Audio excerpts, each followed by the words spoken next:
Olá, meu nome é Daniel.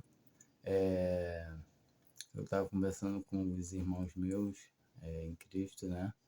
E a gente está chegando a um assunto muito importante que é realmente alguns não, vamos dizer, a maioria dos que se julgam cristãos são,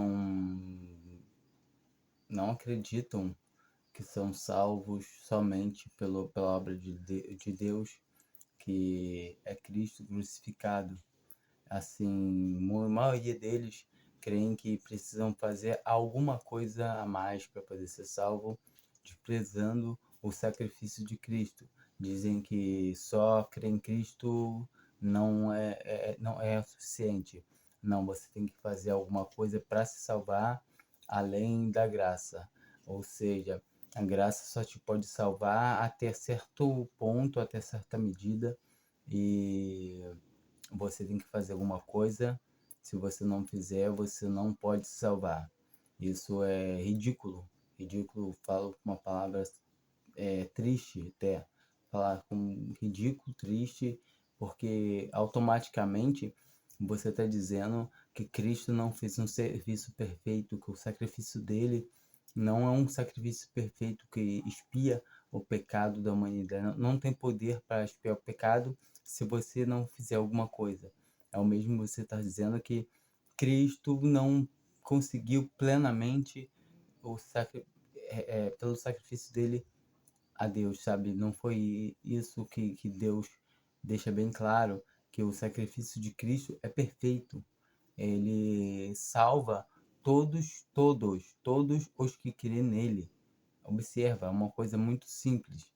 Creu em Cristo, tem a salvação, tem a vida eterna, não entra em condenação, já passou da morte para a vida.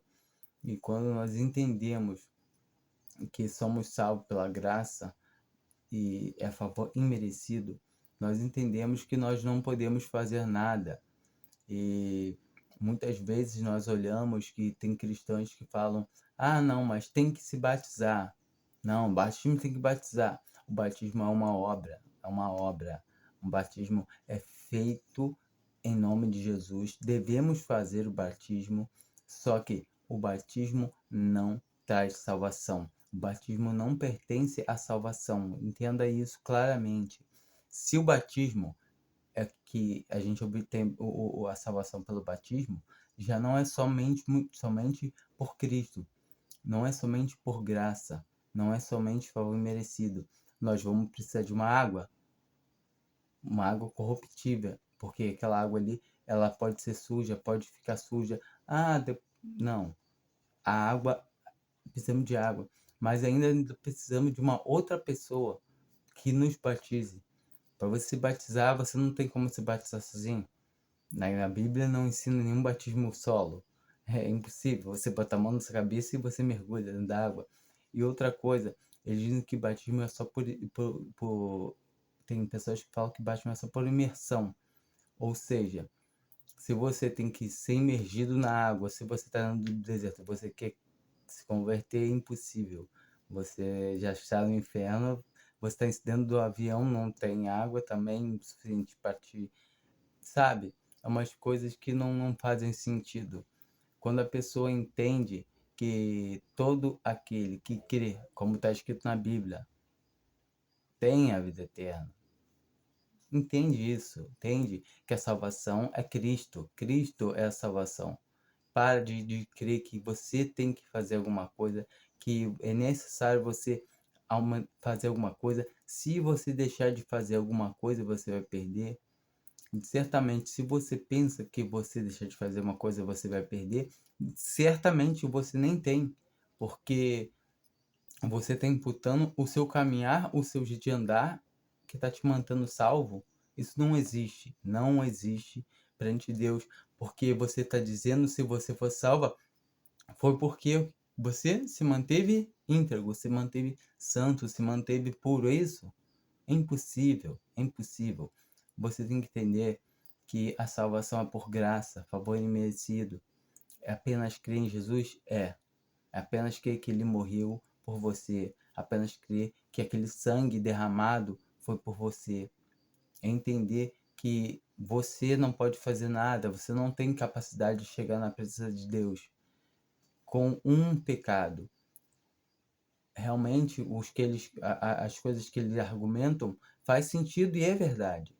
Que não, no céu não entra pecado, não entra pecador. Entra pecador, mas justificado pelo sangue de Jesus. É esse sangue que nos capacita de chegar na presença de Deus.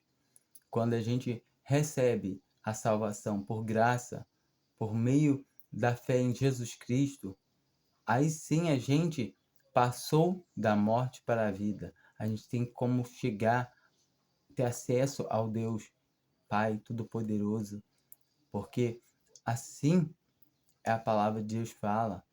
E a gente tem que começar a ler mais a Bíblia, a se aprofundar mais nas coisas de Deus. É que eu tenho costume muito falar aqui na minha casa, com minha família, com minha esposa, meu filho.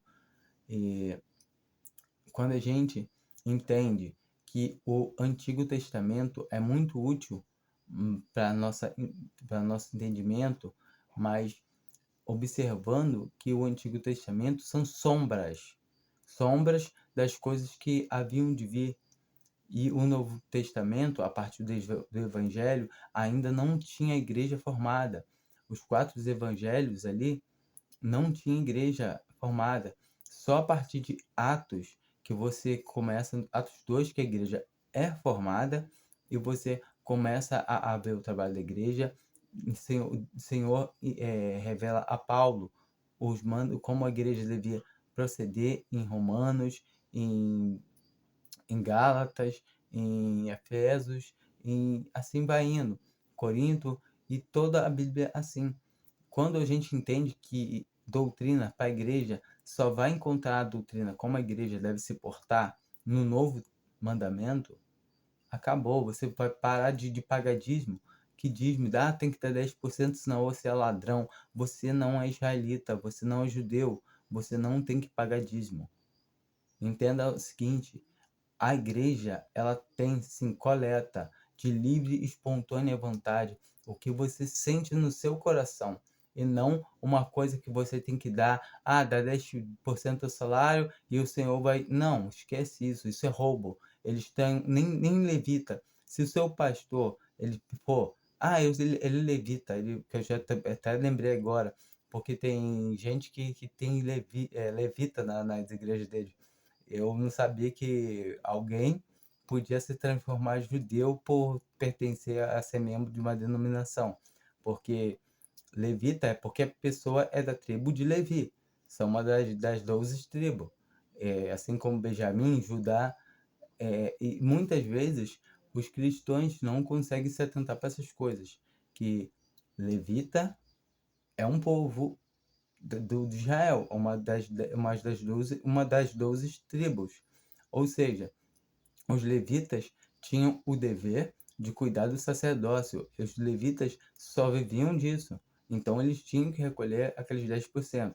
Agora, é Deus que instituiu isso. Mas a gente não é judeu, a gente não tem templo como de Israel. Até porque, se a gente fosse dar o dízimo, a gente teria que levar o dízimo lá para Israel, que o templo é lá, apesar de não existir mais. Hoje tem uma mesquita lá.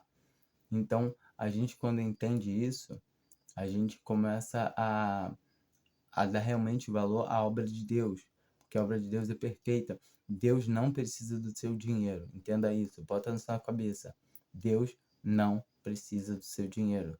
Deus quer obediência. Deus quer que você sirva a Ele em espírito e em verdade. Deus não quer te privar, restringir a tua vida. Muitas vezes, a gente, quando eu era de denominação, você se pergunta, será que eu posso isso? Será que eu posso aquilo? Eu posso fazer sim, eu posso fazer assado? E isso nada mais é do que estar mais escravizado que tudo. Você é livre, um passarinho livre, com a gaiola aberta, mas não consegue se afastar da gaiola, tem medo de viver.